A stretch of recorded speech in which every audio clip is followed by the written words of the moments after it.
네, 월요일 시장이 마감됐습니다.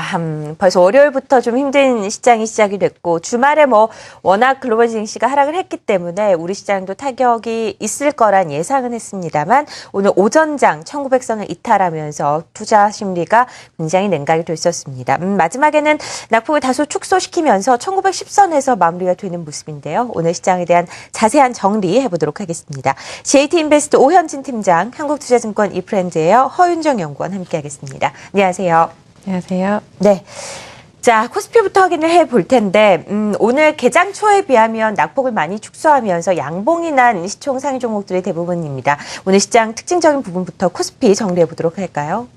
네, 실질적으로 오늘 시장의 하락은 어느 정도 좀 예견된 하락이었다 말씀드릴 수 있을 것 같습니다. 지난주에 미국의 다우 증시가 큰 폭의 조정으로 좀 마감이 되었었기 때문에 오늘 시초가의 개파락은 어느 정도 예정이 되어 있었고요. 그 개파락을 이제 장중에 얼만큼 돌려내느냐가 중요한 모습이었는데 지수상으로는 그래도 그다지 크게 돌려내지는 못하고 이렇게 마감을 한 모습입니다. 아무래도 악재가 좀 몇 개가 겹친 게 큰 부분이었다. 악재의 큰 부분이었다 말씀드릴 수 있을 것 같은데 아르헨티나나 터키, 브라질 등의 신흥국의 통화 가치 폭락에 대한 이슈가 오늘 장중 내내 좀 시장을 압박하는 모습이었고요. 아르헨티나의 디폴트 가능성 그리고 이 디폴트가 타 국가로 좀 전염될 것인가라는 우려까지 좀 작용을 했던 모습이고 또 미국 같은 경우에도 경기 회복 속도가 좀 둔화되는 움직임이 나타나고 있습니다. 그리고 그것 외에도 이제 내일 FOMC 회의가 있기 때문에 그 부분에 있어서 테이퍼링이 또 시작이 되면은 신흥국에서의 통화가 또 미국으로 회귀하는 움직임이 나타날 것이냐 그거에 대한 악재도 있었고요. 역시 중국 지표가 부진하면서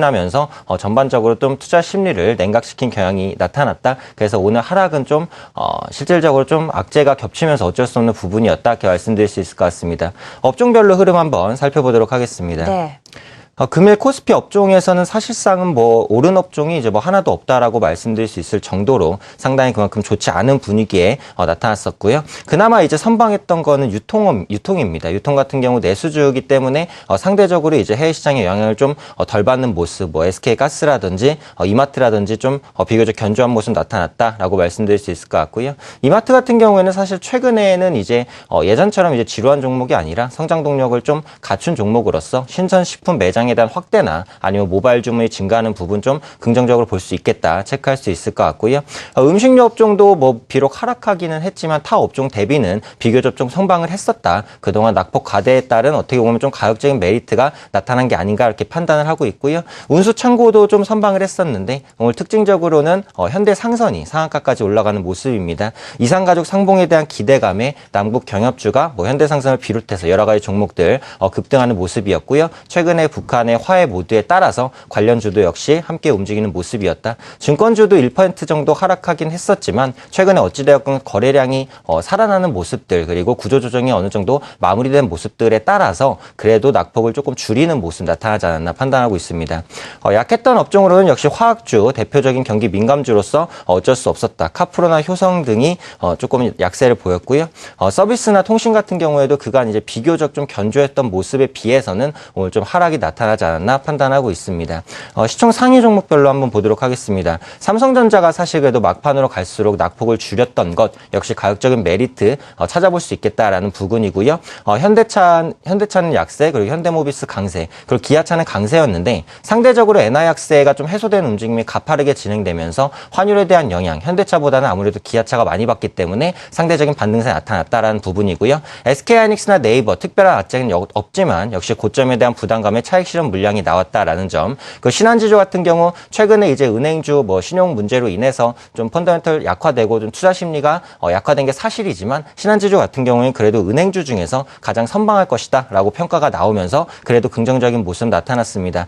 비교적 오른 종목을 찾자면 아까 말씀드렸던 이제 이마트라든지 고려 아연의 반등세 조금 눈에 띄는데요. 최근에 금 가격 바닥을 치고 올라가는 모습 나타나고 있기 때문에 상대적으로 금 가격에 영향을 많이 받는 고려 아연이 그나마 좀 선방하는 모습 보였다. 정리해드리도록 하겠습니다. 네. 아무래도 경기에 대한 우려 때문에 하락을 했기 때문에 경기 민감업종, 화학업종, 대형 소재주들이 낙세를 보였고요. 건설주들도 대림산업으로 필두로 한 실적 우려로 인해서 약세로 마무리가 되는 모습이었습니다. 삼성전자가 130만 원대 아래에서 현대차 관련주들은 오늘 장중에 2% 넘게 빠졌지만 낙폭을 많이 줄이면서 특히 기아차 같은 경우에는 상승 반전에 성공하면서 마무리를 지은 하루다라고 보시면 될 것 같습니다. 코스닥 시장은 어떤 특징적인 부분이 있었나요? 네, 코스닥 시장도 결국 아르헨티나에서 출발했었던 신흥국 관련돼서의 어떤 통화 가치의 급락, 그에 따른 또 확산에 대한 우려감들 피해 갈 수는 없었던 것 같습니다. 일단 코스닥 시장 같은 경우도 개파락하면서 출발을 했습니다만 상대적으로 장중에 꾸준하게 낙폭 축소를 시도했었던 코스피에 비해서는 코스닥 시장은 오늘 반등에 대한 힘이 상대적으로 좀 많이 약한 아쉬운 모습을 좀 보여줬습니다. 연기금이 지난 금요일장 코스피와 코스닥 시장의 좀 변동성 확대 요인으로서 지목이 됐었는데요. 다행스럽게도 연기금이 추가적인 매도 흐름을 보이진 않았습니다만 그동안 워낙 꾸준하게 매수를 해왔었던 외국인들 쪽에서 오늘 좀 매도로 전환된 타격이 있었던 것으로 정리를 드려볼 수가 있겠고요.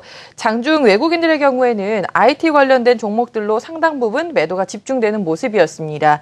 반면 기관들의 경우에는 소프트웨어라든지 일부 IT 관련된 종목들로 오히려 좀 매수하는 흐름을 보였다라고 정리 드려볼 수가 있겠고요. 오늘 테마별 흐름을 좀 간략하게 살펴보도록 하겠습니다. 앞서 대북 관련된 종목들은 좀 이슈를 정리를 해주셨고요. 지금 계속적으로 매일같이 뉴스에서는 지금 AI 관련된 확산 소식이 좀 들려오고 있습니다.